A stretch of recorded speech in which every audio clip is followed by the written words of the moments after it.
এই ভিডিওটা শ্যুট করেছিলাম কাল, কারণ কাল ছিল সংক্রান্তি, মানে বাংলা মাসের শেষ দিন।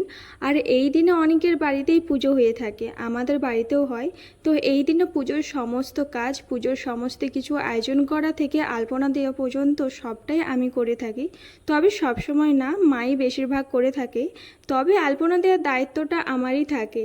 আর আমার পুজোর কাজ করতে মন্দ লাগে না, যেহেতু মাটির বাড়িতে পুজো হয়ে থাকে, তাই আমি এখানে খড়ি মাটি দিয়ে আলপনা করছি। আগেকার দিনে এই খড়ি মাটি দিয়েই মাটির বাড়িতে চারিদিকে আলপনা দিয়ে খুব সুন্দর করে বাড়িকে সুসজ্জিত করে রাখতো।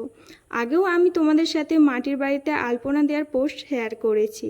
এই খড়ি মাটিকে প্রথমে জল দিয়ে কিছুক্ষণ ভিজিয়ে রাখতে হয়, তারপর যখন নরম হয়ে যায় তখন জলের সাথে ভালো করে মিশিয়ে আলপনা দেওয়া হয়। প্রথমের দিকে ভালোভাবে রঙটা ফুটে না উঠলেও তবে যখন আলপনাটি ধীরে ধীরে শুকিয়ে যায় তখন রঙটি ফুটে ওঠে। তোমরাও হয়তো সেটি দেখে বুঝতে পারছো। তো তোমাদের আজকের এই আলপনা দেওয়ার ভিডিওটি কেমন লাগলো আমাকে অবশ্যই কমেন্টে জানিও।